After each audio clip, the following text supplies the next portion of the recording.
Hello everybody, welcome back to my channel. If you are new here, then my name is Rosie and I graduated from the University of Oxford last summer in Archaeology and Anthropology. This video might not be for everyone. I know that a lot of my viewers are kind of 15 to 18 sort of age. This is aimed at more 13 to 17, I would say, and also I guess older, because for me it's nostalgic, so it might be nostalgic for you too. I would still go and read all of these books. Like, I would like to reread them. I think I'll do that in lockdown.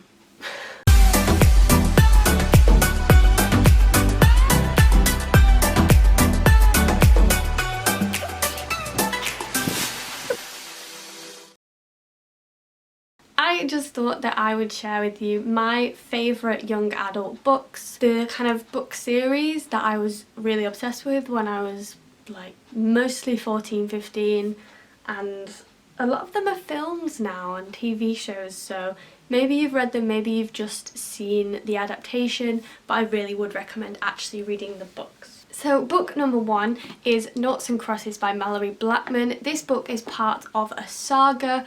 When I was reading it there was only 4. Apparently there's now a 5th book and a 6th one in the works, which means I really need to go and buy that 5th book because I feel quite emotionally attached to it. This book is now also a TV series and it was amazing. It really did do the book justice. I'm not going to give any spoilers. The main protagonists in this book are Callum and Sophie. Callum is a white boy and Sophie is a black girl. The book is set in Albion, which is Britain. However, it's like flipped reality. So essentially 700 years ago, Britain and the rest of Europe was colonised by African states, as opposed to Africa being colonised by the European states. Britain is called Albion in this, and that is the same name the Romans gave to Britain because of the White Cliffs of Dover. Albino, Albion, it all means white. So Britain is, you know, the white nation, Albion. Albion is still run by the African Empire, which is the Black Empire from Africa, and it is all about the sort of power dynamics and playing on the power dynamics that we see in today's society. The following books look at Callie. Callie is the child of Sophie and Callum and her journey throughout life as a mixed race young person, and yeah, I don't want to give any more spoilers away than that, but it is, I think, if I was going to recommend anything at all that you must read in your life, it is this book series. I was around 14, I think, when I started this. I read the first one in year 9, so yeah, 14, and then I was reading it until the last one, which hadn't come out yet when I started reading it, so it's probably 14 to 16, maybe 17, and well, I'll be reading the final one this year, so 14 to 22. The second book that I'm going to tell you about is part of another series, and that is Numbers. This is actually the 3rd book in the series because I pre-ordered it. I did get very obsessed with this series. I think I read the first one in year 7 and this one came out when I was in year 9. It'll tell me. 2011, year 8. So I read them in year 7 and 8, but they were aimed at older readers. I had to get like a permission slip to let me read it because it does contain a bit of hanky-panky.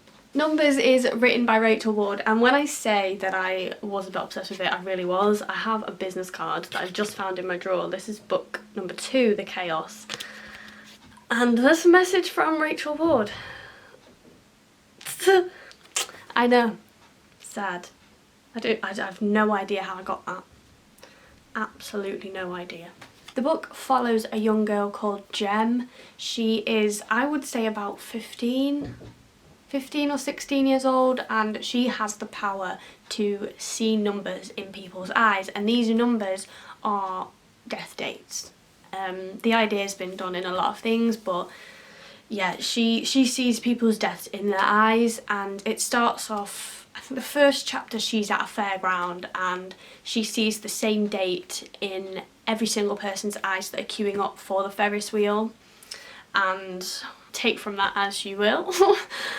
It then follows the aftermath of what happened then, and she also meets someone, and the following 2 books are about their child. So similarly to Noughts and Crosses, it starts off with an unsuspecting couple in the first one, and the second 2 are their children. Number 3 is not a series, and that is The Host by Stephanie Meyer. This is miles better than Star Wars? Twilight? Because famously Stephanie Meyer wrote Star Wars.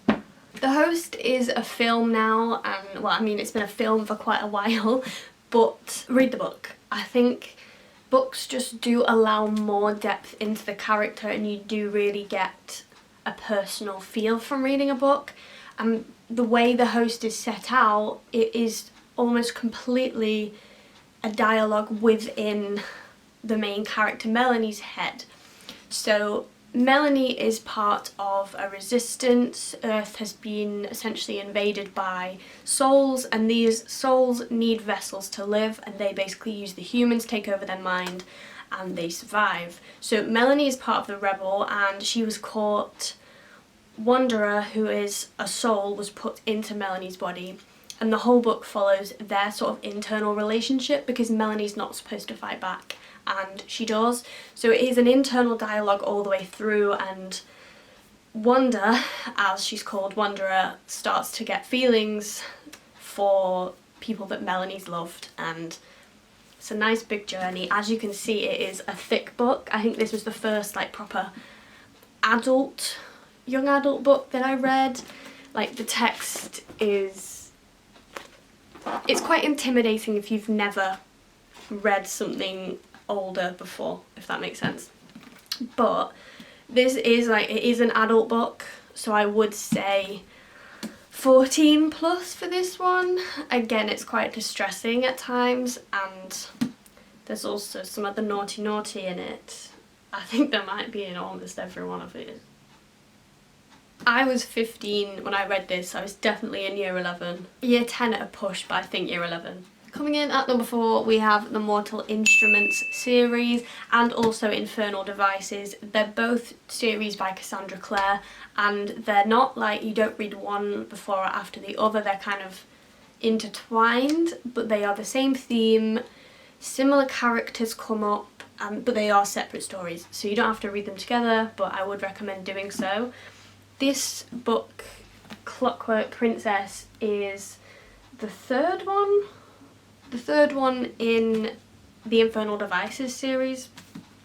The difference between the series is Mortal Instruments is set in contemporary New York, whereas Infernal Devices is set in, I want to say, Victorian London, like the 1800s, but they still follow a supernatural kind of fantasy theme of angels, demons, shadow hunters. Shadow hunters are basically like demon hunters, and they have like angel blood, so it's that good versus evil but in the supernatural. I really enjoyed it. It also has romance themes, comedy, your classic coming of age but also saving the world type thing. I think I'd still read it now and enjoy it, but that was my favourite series when I read it, and I'm pretty sure I was like 14 to 16 because there were so many books. There's 6 books in the Mortal Instruments series and 3 in the Infernal Devices, but they are all about this thick, so they do take a lot of reading, but they are really enjoyable. And Mortal Instruments has a film made out of it, and also Shadowhunters on Netflix is based on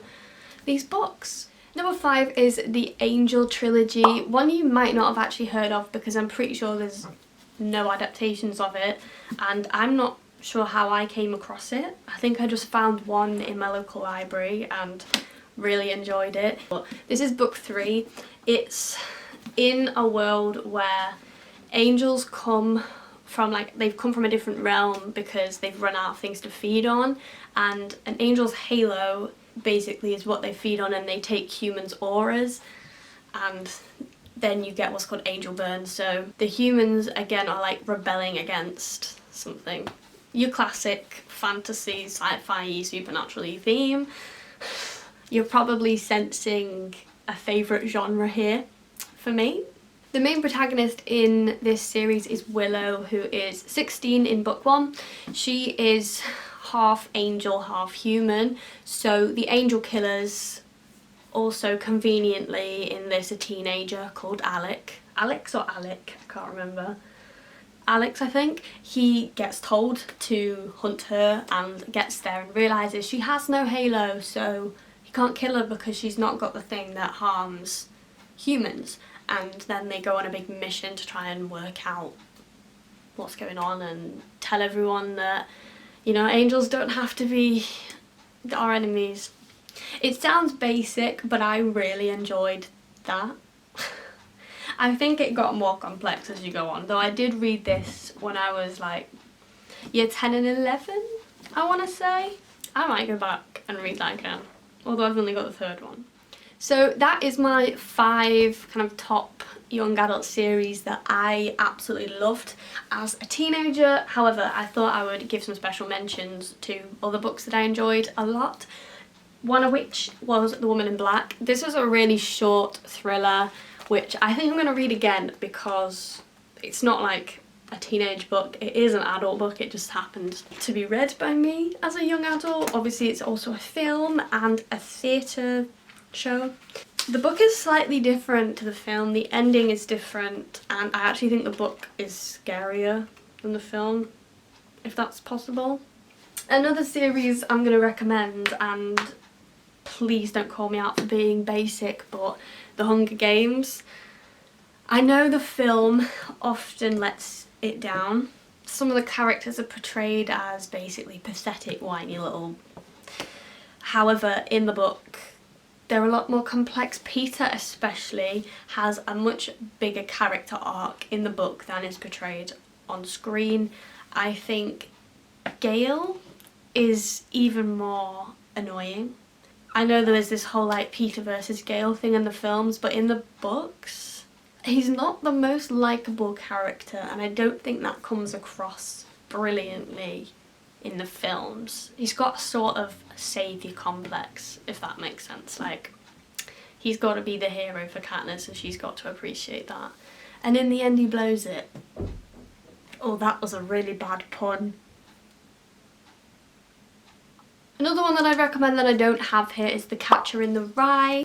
This was written by J.D. Salinger. It's an older one, like a classic, but it's really good. Again, it's quite short, so it won't take too much effort. Lord of the Flies is another one that I really enjoyed. Again, quite short, by William Golding. This follows a group who they're on a plane together. They're all children, like 12, 13 years old. The plane crashes and they have to fend for themselves, and it talks about like what hierarchies they form, what happens, and yeah, I really enjoyed it. It's quite gruesome and a little bit weird, but would recommend. Good book. Finally, before I let you go, I am going to recommend If I Stay. This one is a film, and I think it's got Chloe Grace Moretz in it. It's a good film, but I'm not sure it quite put across what I gathered from the book. That one is by Gail Forman. So yeah, I hope you enjoyed. I hope you go away and take some of these recommendations. If you've read all of them already, then go you. I feel like we probably share the same interest if that is the case. If you are like, I don't know, too old for this video, but you still made it all the way through, then I would assume that is because you've read them and you feel the nostalgia. I feel you. Anyway, thank you for watching. If you did enjoy, please do give me a thumbs up because it genuinely really does help like videos get seen. Not entirely sure how the algorithm works. Liking videos does seem to make them hit the algorithm better, so yeah. Also subscribe to me if you want more. Bye, see you in my next video.